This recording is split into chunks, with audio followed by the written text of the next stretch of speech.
I want to take two more questions. Is the new Waqf law part of the BJP's broader Hindutva agenda? When this question was asked, let's take a look at the responses. 82% of the Muslims say yes, this is part of BJP's broader Hindutva agenda. 34% of the non-Muslims say yes. 46% of non-Muslims say no, and only 5% of non-Muslims. So the level of polarization or unanimity of opinion amongst the Muslim community on these questions in this see voter poll very high.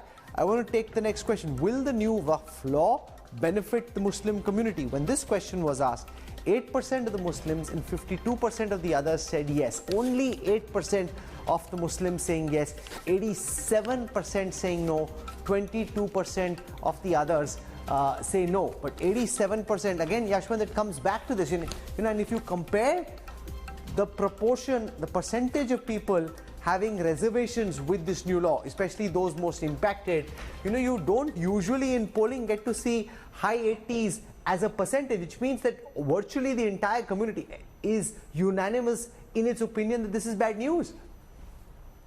Rahul, it's what Rajat said and what Taslim Bhai said, actually, they are covering part of this data sentiment in a way which tells us that this has become more of an issue of narrative rather than the content. Yes, the Muslim leaders in and outside the parliament have been making it an issue mostly about the community and the identity crisis rather than the comment. But at the same time, we have to appreciate the fact that even the BJP leaders on the floor and outside the floor are really not making any conciliatory kind of thing or issue-based approach on that. A lot of those statements on the floor and outside the floor have been also on the polarizing lines. So one can't really blame for the minorities to have a doubt on the intent of the government. So problem with this entire thing, I totally agree with what Rajat is saying. Public at large doesn't really know the finer details of the bills, but at the end of the day, Rajat, everything is a narrative, war of narrative. And this, it is very clearly that the narrative in one side is very, very contrasting opinion on the other side. And that's a very big problem, Rajat. No matter what it is, and you said it's a lot of rhetoric building, but ultimately that's what politics is about.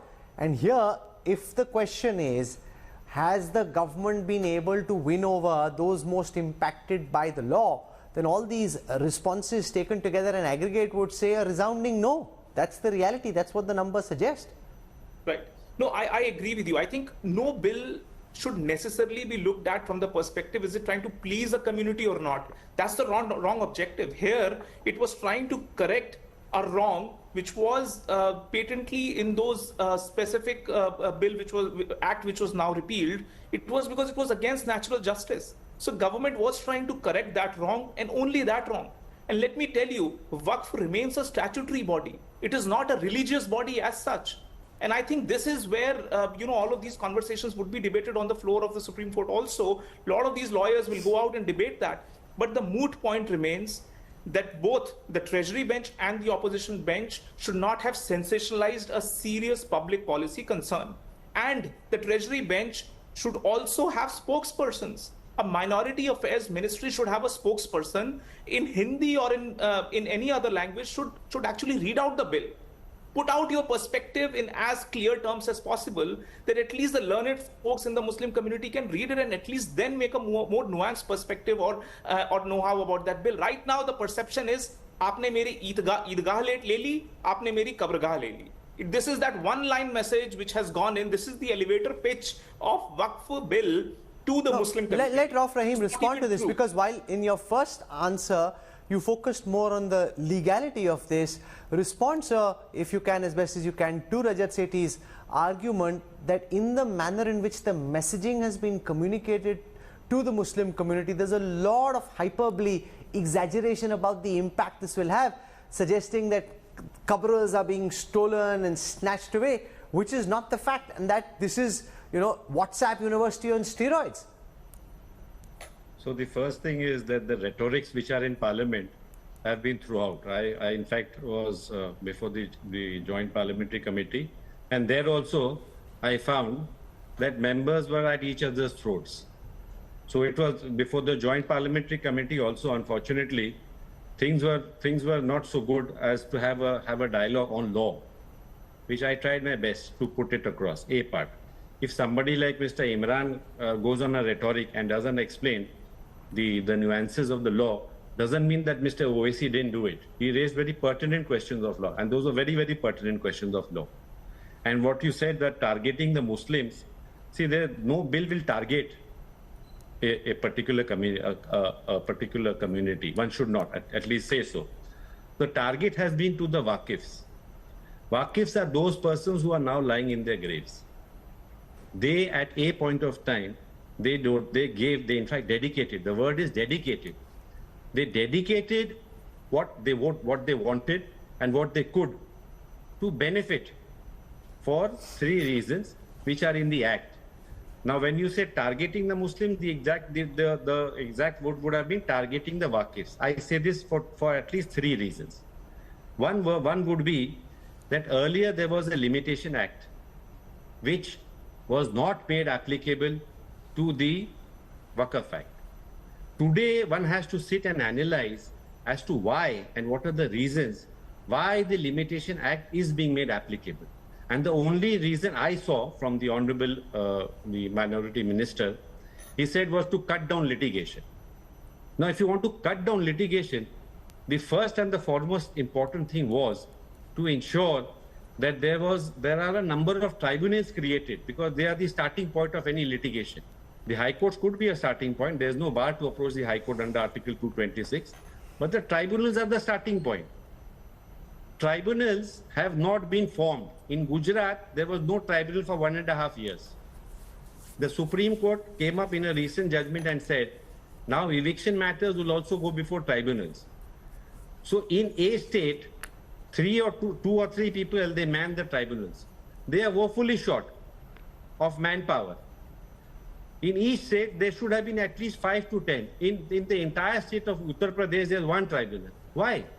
If you wanted to do something and to solve and to ensure that litigation comes at base level, then you put in more tribunals. But they did not. They removed the Limitation Act. One has to see why and what was the reason as to why the Limitation Act was not made applicable and made applicable now. And this will, the only thing which will happen is that the effect would be that Waqf properties can be lost. One has to remember that once a Waqf is created, it is for all times to come. There cannot be a limitation on a Waqf Act. And there was no reason given. Apart from that, an important factor was, and this is a purely legal argument again, there was an overriding effect that the Waqf law will prevail over all other laws. Why has this been removed? So these are the things which should have been deliberated. Mr. Owaisi tried his best, but unfortunately, as Parliament does functions at times, it was all lost on rhetorics from both sides, or 3 sides or 5 sides or whatever. So a healthy debate has not taken place. Okay. In fact, I would say a healthy debate has not taken place. I want to come now to the political dimension of this, because the most immediate electoral validation of the law is in Bihar, where obviously the Muslim community never really in large numbers voted for the BJP, but they did vote for Nitish Kumar to some extent and in some numbers, even when he was with the BJP as part of the NDA. So does that change? Does that not change? So when Yashwant's team posed this question, let's see the responses to this. Will the Waqf Rao influence voting behavior in the upcoming Bihar elections? 71% of the Muslims say yes, 43% of non-Muslims say yes, 13% of the non-Muslims say no, of the Muslims say no, and 35% of the non-Muslims say no. But basically the big thing to look out there is 43% of non-Muslims also think this will influence voting behavior in the Bihar elections, and 71% of the Muslims think it'll impact voting behavior. But when I see something like that, Yashwant, I also think of the possibility of a counter-polarization. So let's assume that the possibility of polarization of Muslims in favor of the Mahagathbandhan is higher than it usually is. It's already in the mid-70s, but even if, let's imagine, it's higher and JDU candidates lose some votes, it can lead to a potential counter-consolidation which would be to the benefit of the NDA. Yes, absolutely, Rahul. And there is a misconception about how much Muslim vote actually goes to the NDA. The fact is, only the JDU candidates in Bihar used to get those Pasmanda votes, not really the BJP candidates. So even if it goes for a further polarization, Rahul, I don't see BJP getting affected by that. It's the JDU which will largely getting affected by that.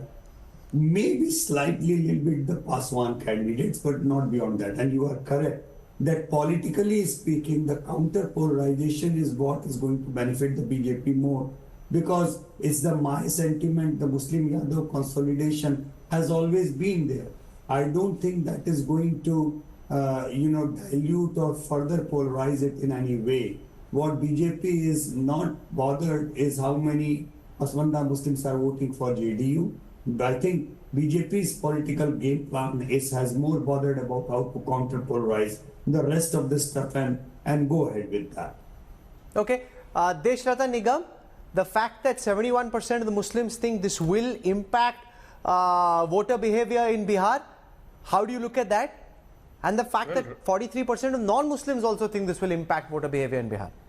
Well, Rahul, if with your permission, there were certain legal questions that were raised.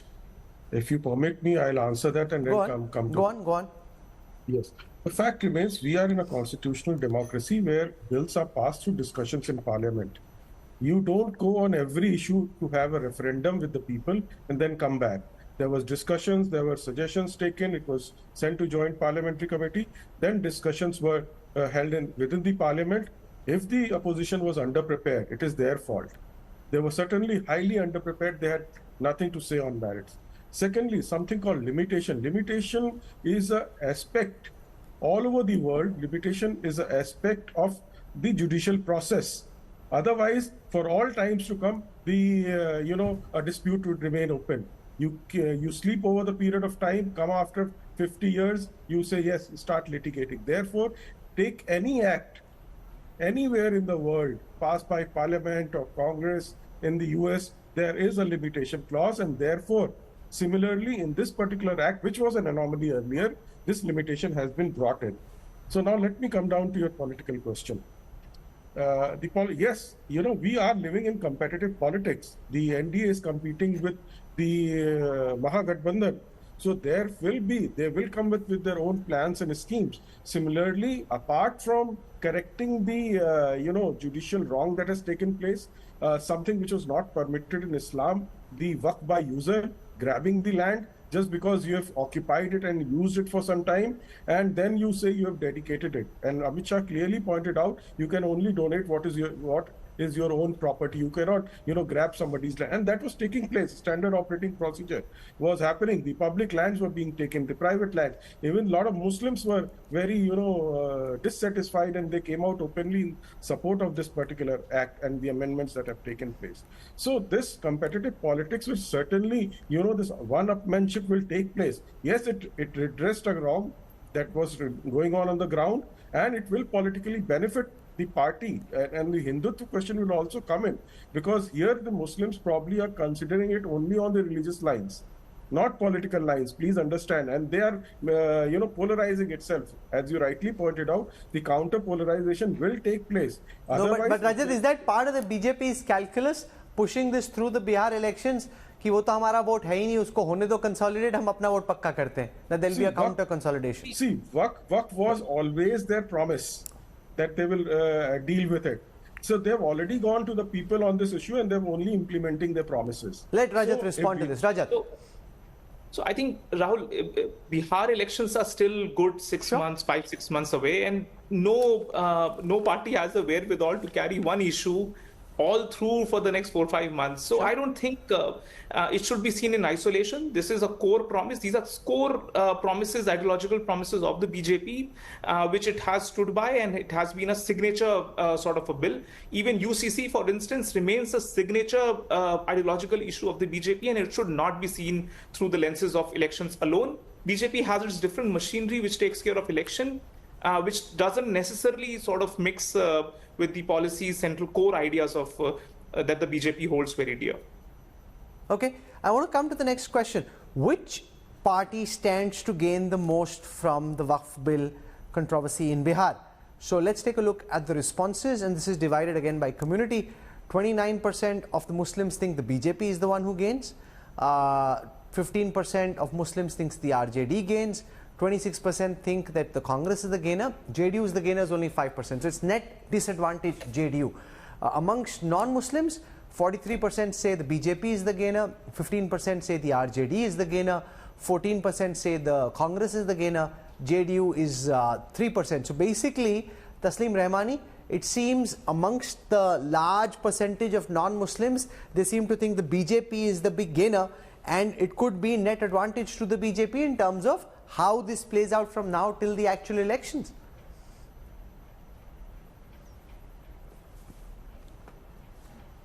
You see, Rahul, I feel the sole gainer of this act now is going to be the Nitish Kumar. Why? Everybody knows that in 2020 assembly election and 2024, listen me, 2024 parliamentary election, BJP has tried its level best to dismantle and sideline Nitish Kumar, but they could not.